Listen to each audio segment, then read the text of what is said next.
Hello मेरे भाइयों। ये वीडियो सीजीएल 2025 के ऊपर है। हर साल नए स्टूडेंट्स आते हैं जिन्हें सीजीएल की नॉलेज नहीं होती। वो ये ढूंढते रहते हैं कि सीजीएल क्या है क्या नहीं। ये वीडियो सिर्फ उन्हीं के लिए है जिन्हें सीजीएल पहले से पता है कि ये सीजीएल होता है, तो प्लीज़ वो वीडियो ना देखें। जिनको सीजीएल नहीं पता वो प्लीज़ एंड तक देखिए, एंड तक आपको सब कुछ पता लग जाएगा। तो जो संस्था हमारा ये सीजीएल का एग्ज़ाम कंडक्ट कराती है वो है एसएससी। एसएससी ही CGL, CHSL, MTS, CPO, steno ये सब एग्ज़ाम कंडक्ट कराती है। 10th क्लास के बेस में एसएससी एमटीएस जीडी लेती है। 12th क्लास के बेस पे सीएचएसएल स्टेनो लेती है। और जिन बच्चों की ग्रेजुएशन हो जाती है वो सीजीएल सीपीओ देते हैं। हालांकि जिसकी ग्रेजुएशन हो गई वो सारे एग्ज़ाम दे सकता है, पर 10th वाला नहीं दे सकता सीजीएल सीपीओ। सीजीएल सीपीओ आप तभी दे सकते हैं जब आपकी ग्रेजुएशन पूरी कंप्लीट हो गई हो या आपकी चल रही हो, तभी आप सीजीएल सीपीओ दे सकते हैं। तो चलिए शुरू करते हैं वीडियो। आइए जानते हैं क्या है सीजीएल 2025। तो सीजीएल का एग्ज़ाम देने के लिए कुछ फ़ीस जाती है। जब हम ऑनलाइन अपना सीजीएल का एग्ज़ाम फॉर्म फिल करते हैं तो उसके फिल करने के बाद हमारी कुछ फ़ीस जाती है। वो फ़ीस कुछ इस प्रकार है। जनरल, ओबीसी, ईडब्ल्यूएस इनके लिए केवल और केवल 100 रुपये फ़ीस है। एससी, एसटी, पीएच इनके लिए कोई फ़ीस नहीं है। और जितनी भी फीमेल्स हैं उनके लिए भी कोई फ़ीस नहीं है। इसकी क्वालिफ़िकेशन की बात करें तो इसके लिए, इस एग्ज़ाम के लिए एज आपकी होनी चाहिए 18 से लेकर 32 तक लास्ट। और आपकी ग्रेजुएशन पूरी हो जानी चाहिए या आपकी चल रही होनी चाहिए। इंग्लिश में बोलते हैं आपके आप पर्सिंग हो या तो आप पास हो चुके हो।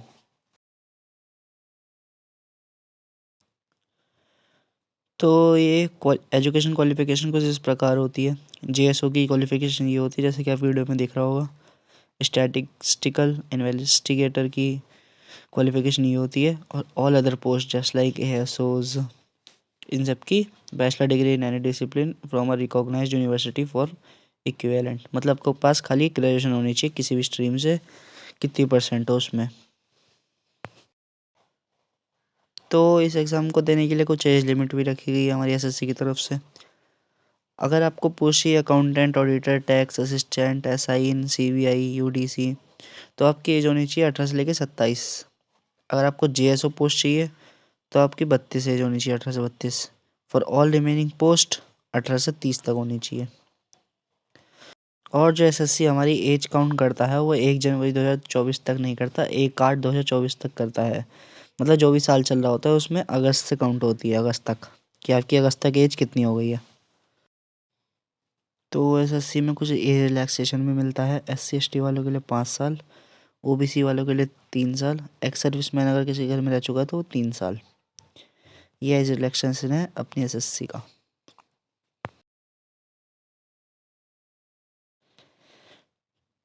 तो हमारे एसएससी की आप लोग कुछ वैकेंसी देख लीजिए। 2024 में 17,727, 2023 में 8,415, 2022 में 37,409, 2021 में 76,121, 2020 में 70,35। अभी तक सबसे ज़्यादा वैकेंसी 2022 में ही आई है, 37,409। उसके बाद 2024 में 17,727। तो जैसा कि आपने वैकेंसी देख ली, आइए अब एसएससी सीजीएल के एग्ज़ाम पैटर्न पे चलते हैं। सबसे पहले आपका टीयर 1 होता है एग्ज़ाम। क्वालिफाइंग नेचर होता है, आपको बस क्वालिफाई करना होता है, इसके मार्क्स कहीं नहीं जोड़ते।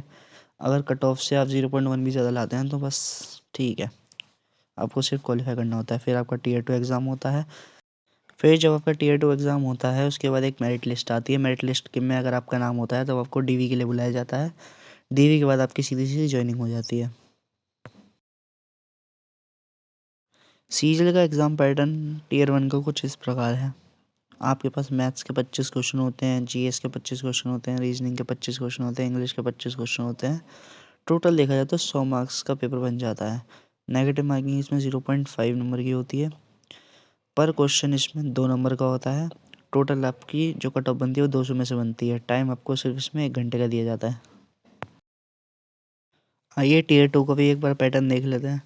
टीयर 2 में आपका सबसे पहले सेशन 1 होता है। सेशन 1 में पहले आपके पास आती है रीजनिंग, मैथमेटिक्स। तो उसमें 30-30 क्वेश्चन आपके पास होते हैं, 1 घंटे का टाइम होता है। उसे जैसे ही आप लोग सॉल्व करेंगे तो आपके सामने सेशन 2 आएगा। उसमें आपके पास इंग्लिश होती है 45 नंबर की, और 25 नंबर के पास आपके पास जीएस होती है, 1 घंटे का टाइम होता है। पर क्वेश्चन दोनों सेशन में 3 नंबर का होता है। फिर जब ये सब हो जाता है फिर आपका सेशन 2 होता है।